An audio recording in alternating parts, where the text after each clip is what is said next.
Bismillahirrahmanirrahim. Ada hadis yang menguatkan tentang neraka itu berbicara. Di situ ada urutan 61. Saya dari pertama kita belajar bab tentang neraka ini, semoga Allah selamatkan kita darinya. Sudah 61 hadis yang berbunyi Abu Hurairah radhiyallahu anhu meriwayatkan sabda Rasulullah sallallahu alaihi wasallam, "Yakhruju 'unuqun minan nari yaumal qiyamah, laha 'ainani tubsiran wa udhunani tasma'an wa lisanun yantiq yaqul inni wukiltu bi thalatha bi kulli jabbarin 'anid wa bi kulli man da'a ma'allahi ilahan akhar wa bil musawwirin." Artinya leher neraka keluar pada hari kiamat. Jadi dia makhluk, dia punya leher. Keluar lehernya yang memiliki dua mata yang dapat melihat, dua telinga yang dapat mendengar, dan lisan yang dapat berbicara.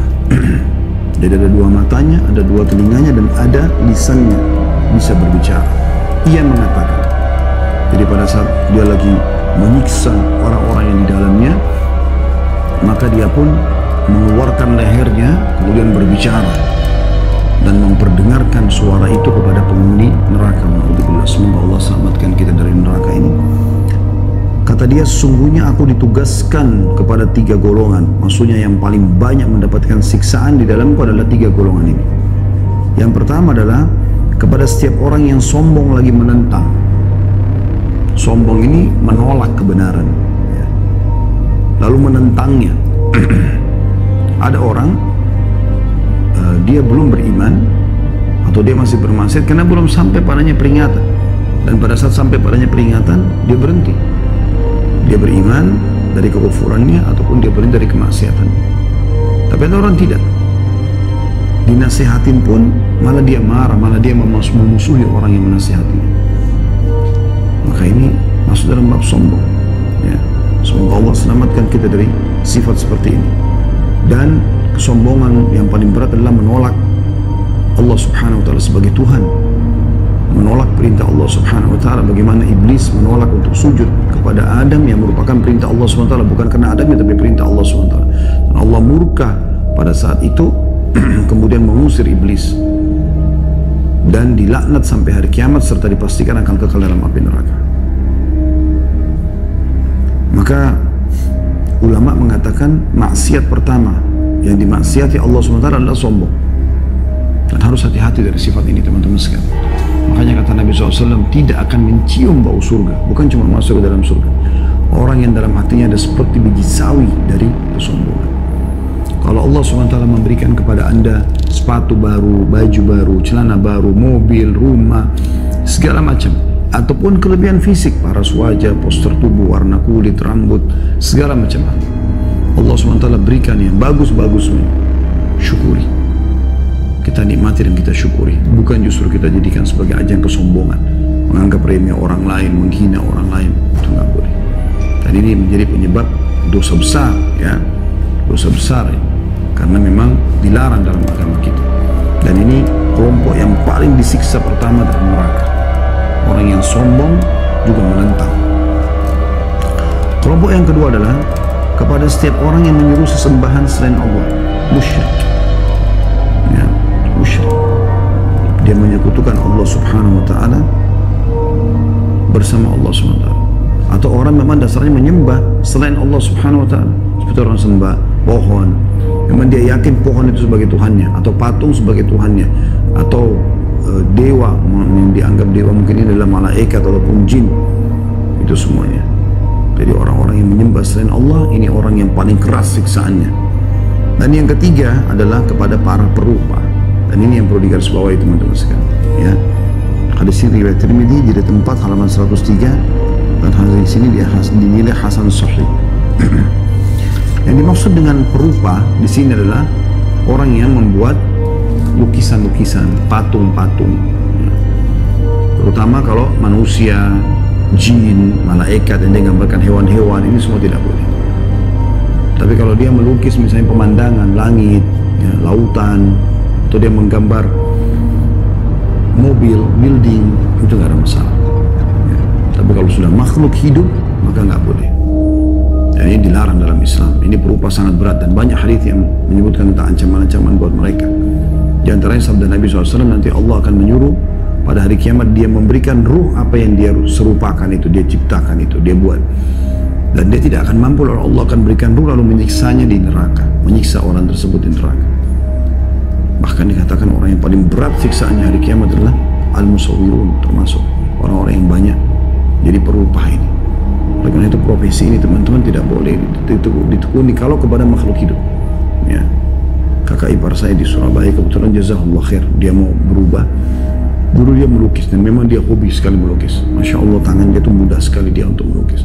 Tapi setelah dia tahu hukum, maka dia mulai mengalihkan lukisan tersebut tidak ada makhluk hidupnya. Seperti misalnya dia menggambar tentang pasar kuno tahun berapa di Jazirah Arab dulu, ada bukunya gitu. Di situ ada gambaran seseorang yang sedang menjual jeruk di pinggir jalan itu dengan tendanya. Maka waktu dia tanya saya bilang dihilangkan saja orangnya. Kalau rumahnya, tendanya, buah jeruknya nggak ada masalah. Maka dia lakukan. Dan alhamdulillah tidak menghilangi, tidak mengurangi seni yang ada semua. Ya. Orang membuat menyerupai makhluk ini bahaya sekali. Baik Anda yang melakukannya atau Anda membelinya saja. Ya, ada orang subhanallah rumahnya penuh dengan patung-patung. Kata Nabi SAW dalam hadis lain, rumah yang ada anjing dan patungnya tidak akan dimasuki oleh malaikat. Kalau tidak masuk malaikat berarti penuh dengan syaitan. Ya, penuh dengan syaitan. Ada seorang jemaah saya tinggal di Bintaro. Beberapa waktu lalu sempat umroh bersama kami. Pada saat saya jelaskan tentang masalah ini, dia sempat mengatakan, saya sudah coba terapkan itu saat saya beli rumah yang cukup besar dan itu banyak patungnya gitu.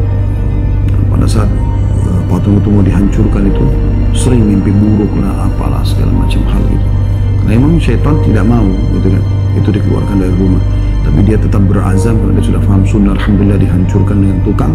Waktu oleh tukang, alhamdulillah akhirnya rumahnya lebih tenang sekarang.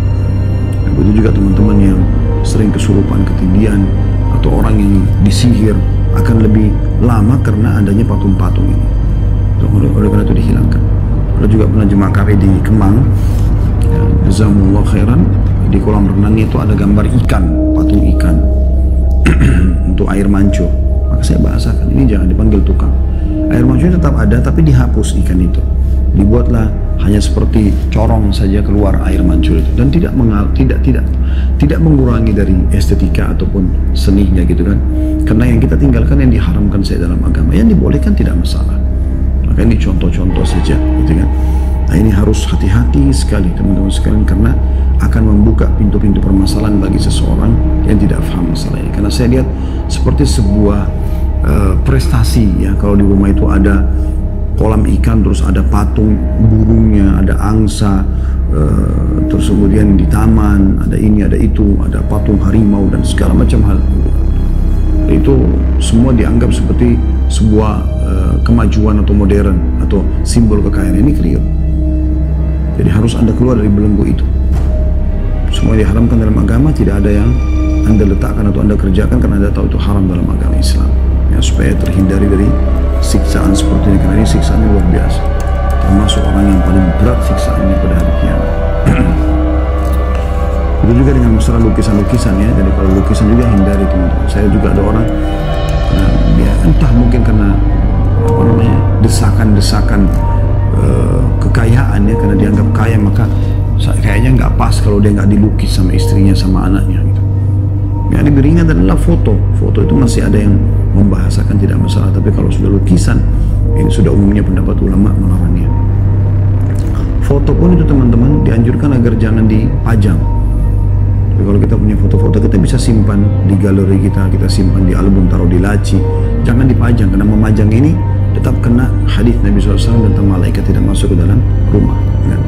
Dan teman-teman yang sedang terapi agar sembuh dari penyakit ain, ya, kalau ada mata panas atau hasad yang mengenai dia sering sakit tiba-tiba, ribut rumah tangganya tanpa sebab, yang kata Nabi SAW penyakit ain itu mata panasnya orang itu benar terjadi, bahkan bisa membuat manusia masuk ke dalam kuburan dan unta masuk ke kuali. Dalam riwayat lain, mayoritas umatku meninggal disebabkan karena ain, atau dia berobat dari sihir. Maka ini akan sulit sekali dia sembuh selama masih ada patung-patung atau gambar-gambar yang dipajang di rumahnya. Maka dia harus keluarkan semua.